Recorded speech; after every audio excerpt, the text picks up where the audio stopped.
Hello friends, welcome to my YouTube channel study with जिज्ञासा में आज हम पढ़ेंगे यूपी डीएलएड सेकेंड सेमेस्टर की मैथ का चैप्टर नंबर 7। तो चैप्टर नंबर 7 में हम पढ़ेंगे प्राकृतिक पूर्णांक तथा परमेय और अपरमेय संख्याओं की अवधारणा। तो सबसे पहले हम प्राकृतिक संख्याओं के बारे में पढ़ेंगे। इसके पहले फ्रेंड्स हम बता देते हैं कि मैंने चैप्टर नंबर 5 और चैप्टर नंबर 6 के बारे में बता चुके हैं। उसमें मैंने किसी भी सवाल को स्किप नहीं किया है, तो प्लीज आप मेरे चैनल पे जाके अपनी अच्छे से तैयारी कर सकते हो। तो चलिए फ्रेंड्स, अब हम जान लेते हैं कि प्राकृतिक संख्या किसे कहते हैं। तो गिनती करने वाली संख्या को हम प्राकृतिक संख्याएं कहते हैं। गिनती करने वाली संख्या कौन सी होती है? जिनसे हम गिनते हैं किसी भी चीज को। तो 1 2 3 4 5 6 ऐसे डॉट डॉट इन्फिनेटिव तक जितनी भी संख्या होती हैं सब प्राकृतिक संख्याएं ही होती हैं। ठीक है फ्रेंड्स, तो अब हम जान लेते हैं कि पूर्ण संख्याएं क्या होती हैं। पूर्ण संख्याएं क्या होती हैं? प्राकृतिक संख्याओं में यदि हम शून्य को शामिल कर देते हैं तो प्राप्त संख्याएं पूर्ण संख्याएं कहलाती हैं। ठीक है फ्रेंड्स, तो जैसे कि गिनती करने वाली जो संख्या होती है वो प्राकृतिक संख्या होती है। तो 1 2 3 4 के पहले यदि हम शून्य को लिख देते हैं तो वो हमारी प्राकृतिक संख्याओं से पहले अगर हम शून्य को लिखते हैं तो वो हमारी पूर्ण संख्याएं हो जाती हैं। इन्हें हम पूर्ण संख्याएं कहते हैं। शून्य सबसे छोटी पूर्ण संख्या होती है। अब हम जान लेते हैं कि पूर्णांक किसे कहते हैं। यदि पूर्ण संख्याएं तथा ऋणात्मक संख्याएं पूर्णांक कहलाती हैं। सभी पूर्ण संख्याएं सभी पूर्ण संख्या क्या होती हैं? 0 को शामिल कर दे तो पूर्ण संख्याएं हो जाती हैं। तो सभी पूर्ण संख्याएं और ऋणात्मक संख्याएं पूर्णांक कहलाती हैं। सभी पूर्ण संख्याएं क्या होती हैं? 0, 1 2 3। ठीक है फ्रेंड, डॉट डॉट इन्फिनेटिव तक कर दीजिए। अब यहाँ पे क्या बताया गया कि ऋणात्मक संख्याएं, तो यहाँ पे हम लिख लेते हैं -1 -2 और -3 डॉट डॉट। ठीक है फ्रेंड्स, तो इसमें क्या बताया गया? सभी पूर्ण संख्याएं, तो ये हमारी सभी पूर्ण संख्याएं होगी। और ऋणात्मक संख्याएं 1 2 3 4 -1 -2 -3, तो ये हमारी ऋणात्मक संख्या हो गई। तो सभी पूर्ण संख्याएं और सभी ऋणात्मक संख्याएं हमारी पूर्णांक कहलाती हैं। और पूर्णांक हमारे 2 प्रकार के होते हैं। एक हमारा होता है धन पूर्णांक और दूसरा होता है ऋण पूर्णांक। धन पूर्णांक क्या होते हैं? धन पूर्णांक होते हैं 1 2 3 और ये 4। और ऋण पूर्णांक क्या होते हैं? -1 -2 -3। ऐसे करके एग्जाम में पूछ सकते हैं कि प्राकृतिक संख्याएं, पूर्ण संख्याएं या फिर पूर्णांक किसे कहते हैं, डेफिनेशन पूछ सकते हैं। अब देखिए, हम जान लेते हैं कि परमेय संख्या किसे कहते हैं। वे संख्याएं जिन्हें हम P/Q के रूप में व्यक्त कर सकते हैं परमेय संख्याएं कहलाती हैं। P/Q के रूप में मतलब भिन्न के रूप में जिन्हें हम व्यक्त कर सकते हैं वो हमारी परमेय संख्याएं कहलाती हैं। परमेय संख्या हमारी कौन कौन सी होती हैं?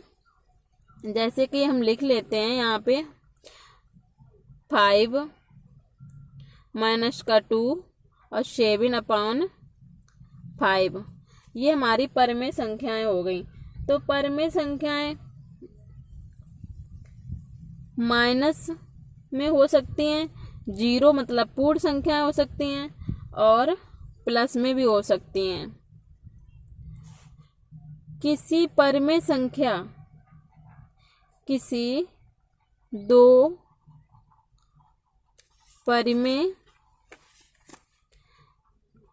दो परमेय संख्याओं को जोड़,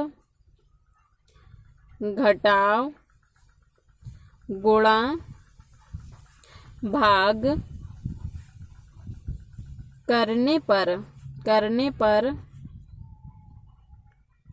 सदैव परमेय संख्या ही प्राप्त होती है। परमेय संख्या ही प्राप्त होती है।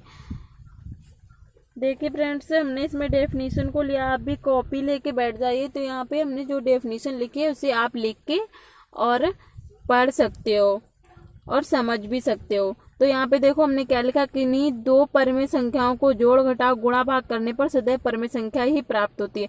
जैसे कि हम दो परिमेय संख्या ले रहे हैं, जैसे कि मैंने यहाँ पे बताया कि जो भी प्लस में संख्याएं होती हैं, जैसे 5 है, 1 2 3 4 जो भी संख्या होती हैं वो परिमेय संख्या होती हैं। तो यहाँ पे हमने 2 + 2 = 4, तो परिमेय संख्या को जब परिमेय संख्या में जोड़ दिए तो हमारी परिमेय संख्या ही प्राप्त हो गई है।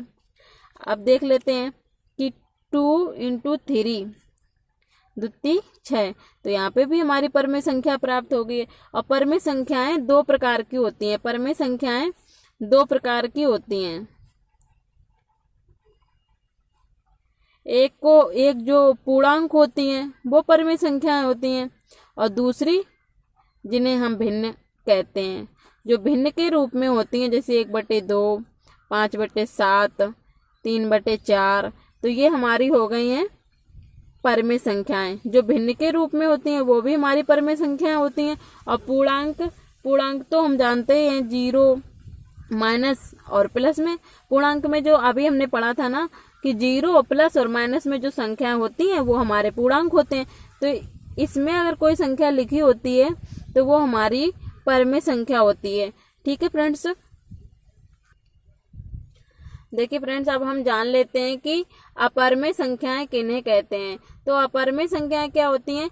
वे सभी संख्याएं जिन्हें P/Q के रूप में व्यक्त नहीं किया जा सकता है। जैसे कि हमने परिमेय संख्याओं में 1/2, 2/3 या 3/4 करके लिखा था, तो वो हमारे P/Q के रूप में व्यक्त हो गई थी।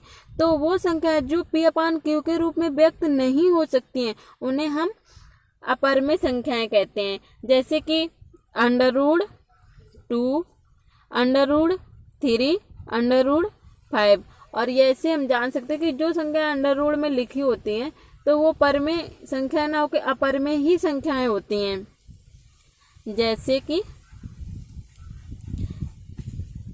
और दो परिमेय संख्याओं का गुणा या भाग करने पर हम निश्चित नहीं कर सकते हैं कि ये परिमेय है या अपरिमेय।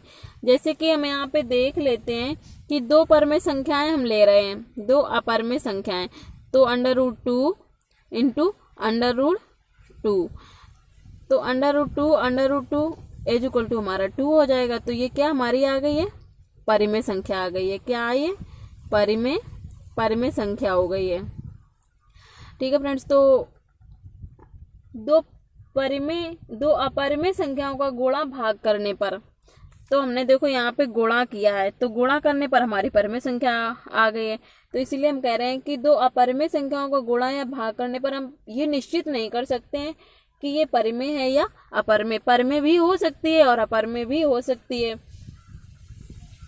अब जैसे कि यहाँ पे लिखा है √3 × √5। अब इनका गुणा कर दो तो कितना हो जाएगा? 5×3 = 15 हो जाएगा। √ लगा दीजिए। अब ये देखो हमारी अपरिमेय संख्या हो गई।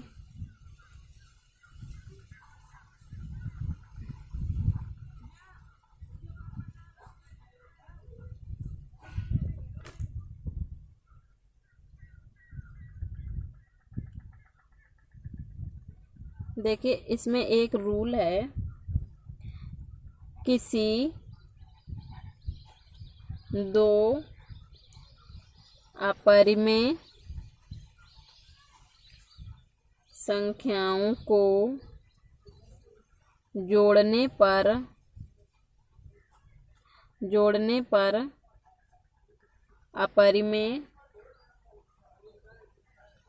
अपरिमेय संख्या ही प्राप्त होगी। किन्हीं दो अपरिमेय संख्याओं को जोड़ने पर अपरिमेय संख्या ही प्राप्त होगी। जैसे कि एग्जाम्पल में हम देख लेते हैं।